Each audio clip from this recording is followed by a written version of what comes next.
Hey guys, welcome to my channel. I hope you're all doing very well. So I just watched The Running Man. Let's talk about it.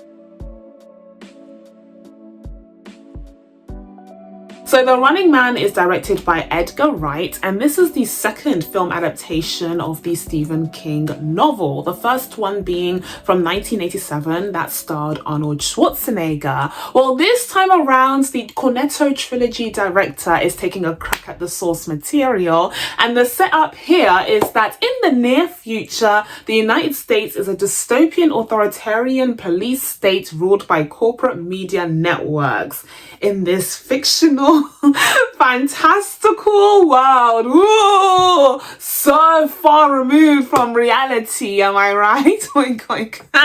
Most of the people live in poverty with little access to healthcare. Wow, like this is really just completely fictional and has nothing to do with our state of reality whatsoever. People are kept pacified by Freevee, which bombards the population with trashy, violent reality and game shows.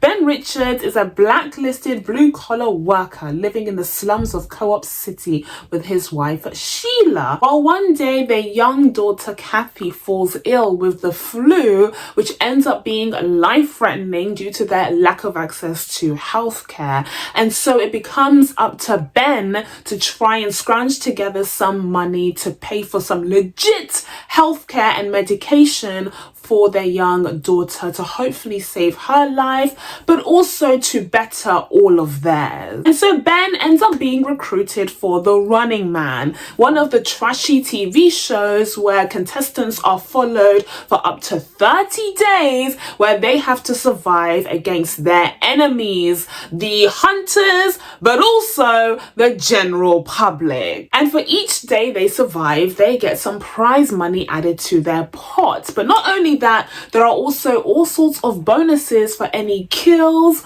or any explosions or murders that they can do along the way, especially against the hunters who are prowling after them. So essentially what we have here is yet another Hunger Games setup that is set in the not so distant future in a dystopian reality. Now, whilst Hunger Games was of course written by Suzanne Collins, this, as I mentioned before, is an adaptation of a Stephen King novel, and 2025 has turned out to be quite the year for Stephen King adaptations. I mean, right now as we speak, you have the HBO It prequel series, Welcome to Derry, I think it's called. I ain't watching that.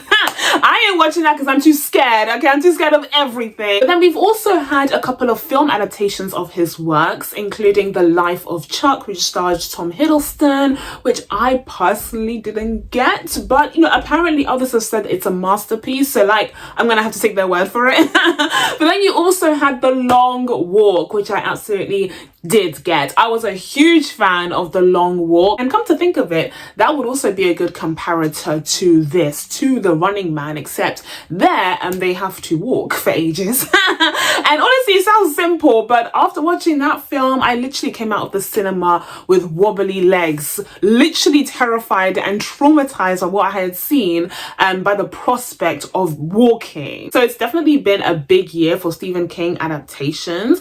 But in terms of what I thought of this one in particular, I have to say overall I did have a fun time with The Running Man, but considering it was one of my most highly anticipated films of not just November, but of the autumn period overall, it did end up being ever so slightly disappointing to me. But let me break this down. So first off, let's go through what this film did well. I think overall, Edgar Wright and co managed to package it into a really, you know, fun, thrilling, but still full of commentary and insight package that made for a really exciting and, like I said, thrilling experience to watch, even on the big screen. And I have found, especially this year, that that's what I'm after when I'm going to the cinema is to watch something that I'm fully engrossed in, that's really enrapturing and has my attention for that 2 and a bit hours,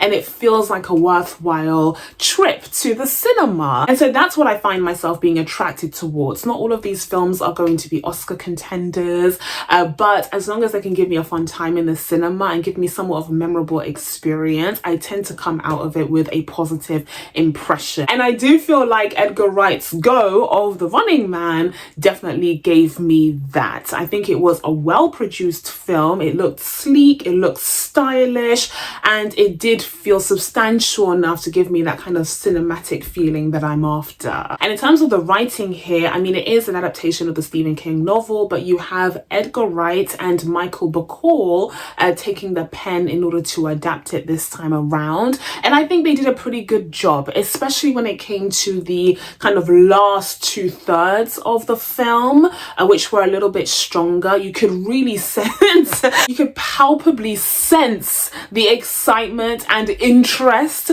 that the two had in the second 2 acts of the film. But when it came to that first act, it was very much a rush job. It was very much okay, let's get this out of the way, let's set up the character, give him something to fight for, his main motivation. And as a result, it felt quite rushed and by the numbers and not especially unique to the character of Ben Richards. But then the second that we land ourselves in the studio amidst the machinery of Freevee, that's when we start to get into the action, and you can feel the movie ramp up, like significantly so.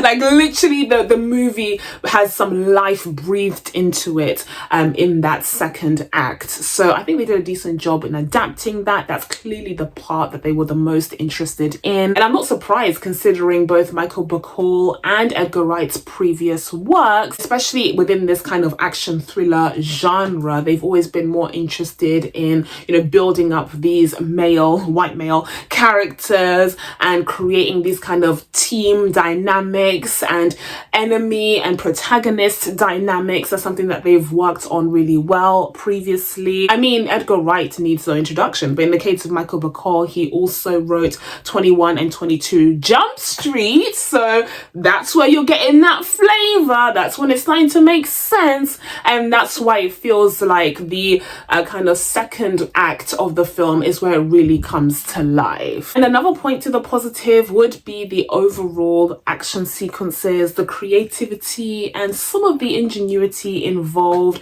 in using this premise, this idea, you know, of this series that's recorded almost 24 hours a day, where you're watching these poor contestants battle it out on the streets in order to survive and win some money that could potentially change their lives in this dystopian hellhole that they're forced to live in. I think the film really made use of that premise and really made it exciting and thrilling to watch these contestants, especially Ben Richards, kind of go through that series. And I also think the script and the film overall did a decent job in balancing these action-packed elements with the socio-political commentary that's innate to the story. So there was a lot of good here, honestly, and ultimately I would say this film ended up being better than the sum of its parts. But now let's talk about the parts. Now let's talk about the parts that weren't so great, that weren't so perfect. And my first comment slash critique slash complaint would be that as far as Edgar Wright movies go, this felt kind of weak, not gonna lie. This felt kind of like if you had told me that this film was directed by the guy that just did Sean Aries. I can't remember his name, bless him. But the guy that just did Sean Aries, who knocked it out of the park, in my opinion, if you had told me that someone like him had directed this, I would believe you, because it feels like a very generic action thriller movie. And yes, there is the commentary, and yes, there are a few Edgar Wright-isms here and there, but it's not really identifiable, at least not easily identifiable, as an Edgar Wright movie. It kind of feels like a bit of a whitewashed Edgar Wright movie, not gonna lie. And the man is white as hell to begin with, so that's quite the accomplishment. And so are his movies usually. There are a few, you know, non-white people sprinkled in this time around, but that's not usually his go-to. Don't think I didn't notice Edgar. Anyways, but aside from the flavor that he introduced in his cast, the film itself lacks flavor. It's giving bland. It's giving bland Thanksgiving turkey. And, you know, I ate it up because I was hungry. I was feeling a little bit peckish, but I'm not going to sit here and say that this is one of the better Edgar Wright offerings that we have gotten in the last 15 or so years. I mean, this is the man who did Scott Pilgrim. This is the man who gave us the comedy and hilarity and friendship of the Cornetto trilogy. I mean, this is a man who has really pushed out some incredible work over the years. I mean, even his more somber affair, Last Night in Soho, was still, you know, really striking and still left an impression on me and really sat with me for a long time. It was kind of haunting in that way. Whereas this just kind of washed right over me, not gonna lie. Like, I'll be surprised if I remember much about this film in the next week or so, let alone this time next year. And speaking of falling short of a standard, I hate to say it because he seems like such a nice guy. But Glen Powell isn't quite a Tom Cruise just yet. I'm sorry. And I'm a fan of the guy. Like I said, I did really enjoy him in Anyone But You and Twisters and Hitman. And I even like the guy so much that I forced myself to sit through a couple of episodes of his Hulu series, Chad Powers, where yet again he finds himself dressing up in different disguises or different wigs and costumes, pretending to be different characters. This seems to be a theme for the guy after having seen him in Hitman, Chad Powers, and now in The Running Man. So I love that for him. I love the fact that he has a hobby on the side, but I have to admit, I just don't think he was the strongest leading man material for this film, especially considering the fact that the previous adaptation of the same novel starred Arnold Schwarzenegger. Like, that sort of shadow that sort of shadow that you want to be in, like, not 1980s Arnold Schwarzenegger. That's tough. But actually, that's not even the path that he wants to take. He wants to be the new Tom Cruise, and he seems to have been christened by the man himself, but he's just not quite there yet. Because the thing that we forget about Tom Cruise, and we'd be forgiven for forgetting because he's become a bit of a caricature of himself recently, but Tom Cruise can, like, really act.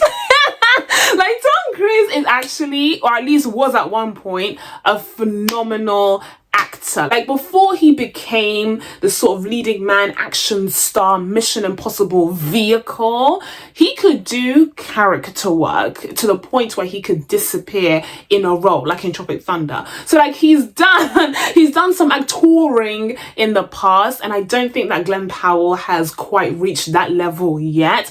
And so he's well off achieving the post Mission Impossible Tom Cruise level. And the part that really solidified this for me was the very beginning. The very beginning of this film, where you have Ben Richards set up as this, you know, loving husband and father who has severe anger issues and is just furious at the state of the world and of the suffering that his family has to go through, especially because he's a man with a conscience and a heart, and he wants to speak out against oppression and against companies exploiting their employees, and he wants to back unions, right? And so he has a conscience, but he can't even exercise it without being blacklisted and prevented from working ever again. And so you have this whole setup at the beginning, but it just doesn't feel real or grounded or authentic in Glen Powell's performance. The whole time you feel like he is very much aware that there's a camera in front of his face,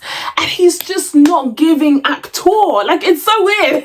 He's just not giving actor. He never melts into the performance. There's always a sense that he's hyper aware of the fact that this is all fake. And he's just going through the motions, saying the lines, has no real chemistry with Jamie Lawson, which is an accomplishment because we saw how incredible she was in Sinners. Thank you very much. But he's just going through the motions until he gets to the good part, which is the part where he can pretend to be Tom Cruise. And it felt that way. And it became worse then when we get past, you know, just the kind of action thriller hot guy sizzling hot guy leading man status, and we get to the kind of heavy messaging socio-political commentary part where he isn't really able to sell that with much conviction, because you never really believe in him as a character to begin with, so you certainly don't believe in the, you know, ideology and in the beliefs that he is spouting. And not to mention the character himself is pretty wishy-washy with his beliefs. Like, as far as inspirational icons go, he was pretty weak even within the context of this story. And then in terms of the rest of the cast here, it's pretty stacked, honestly. I mean, you have Josh Brolin as the big bad executive with these massive veneers. Are those his real veneers, or are they like extra large veneers for the character? If it is character work, then props to the hair and makeup department, because those veneers were hilarious and so exaggerated. But you know, he was decent as the big bad, although we've seen Josh Brolin be a big bad before, and this just like doesn't even compare or come close. We have Colman Domingo, who's always a welcome sight. Like, he's always an actor that brings a big smile to my face, and he is hamming it up. Like, he knows exactly the role that he needs to be playing, i.e. Stanley Tucci in the Hunger Games movies, and he did exactly that. Like, he absolutely delivered on that front. So no notes for Colman Domingo, unsurprisingly. And then we have Lee Pace. Now, I would have literally forgotten, or at least not even known, that Lee Pace was in this movie if it wasn't for the fact that I saw him on the red carpet. There were pictures of him and Colman Domingo from the London premiere of the film, and they looked incredible. Like, they had that shit on. Yes, they did. I was like, oh, Lee Pace, you look good. You look fine, okay? So that's the only reason why I knew he was in this film. But for most of the film, he was actually under a mask as the head hunter that was working for Freebie to try and capture the contestants of the show. And it's only near the very end, spoiler alert, that you get the face reveal. And then that's when I got the reminder that Lee Pace was actually, in fact, in this movie. Now, if he did even like half of the stunts or physical acting whilst the character was veiled, then good on him. He gave a decent performance. But if he only showed up for the last like 48 hours of shooting just to shoot those scenes on the plane, then honestly, still good for him. Good for him. Get that check, my boy. Like, I have no issue with that whatsoever. As I said, we also had Jamie Lawson in this movie, who played Sheila, Ben's wife. She was largely wasted here, but again, I support a sister getting a check, and she did do a good job in the very limited space that she was given. But it is a pretty cliche female role of the wife who, she didn't die, but she is suffering and has a sick kid. Ooh, and she is the motivator for the white male protagonist to go out there and you know, defeat evil and do what needs to be done. And I'm kind of tired of seeing that role over and over and over again. Although, speaking of somewhat interesting female roles, you do also have Emilia Jones, who shows up near the end of this film as a rich white girl who is taken captive by Ben whilst he's shooting the show, and she gave a pretty decent performance here. I think the twist on her character, kind of having a conscience, kind of seeing things from a different perspective, was good, especially because it feeds into the narrative of just how controlling Freevee and the media corporation really is towards its audience. And then finally, we have the return, a reunion between Edgar Wright and Michael Cera. And honestly, quite as it's kept, Michael Cera is just consistently good in everything that he's in, pretty much. I'm hard pressed to think of a bad Michael Cera performance.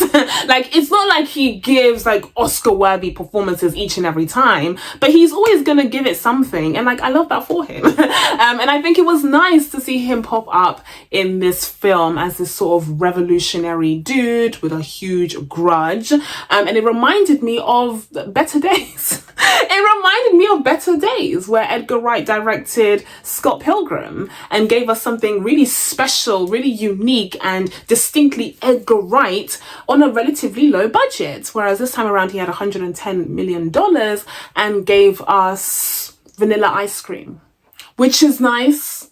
It's pleasant, but like, we can do more. We can do better. Where's the cookie dough? Where's the chocolate chunks? Where's the brownies? Whereas, you know, like, we can mix things up, like we can do something special, but you decided to give us bland. Pleasant, but bland. So guys, with all of that being said, I'm going to be giving The Running Man a 7 out of 10.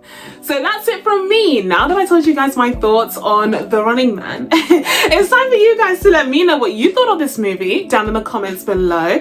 Please be sure to subscribe to catch your videos coming up. This is Wicked Week. It's Wicked Week. Let me calm down. But in the meantime, guys, thank you so much for watching. I really appreciate it. Wicked Week. And I'll see you guys in the next one. Bye.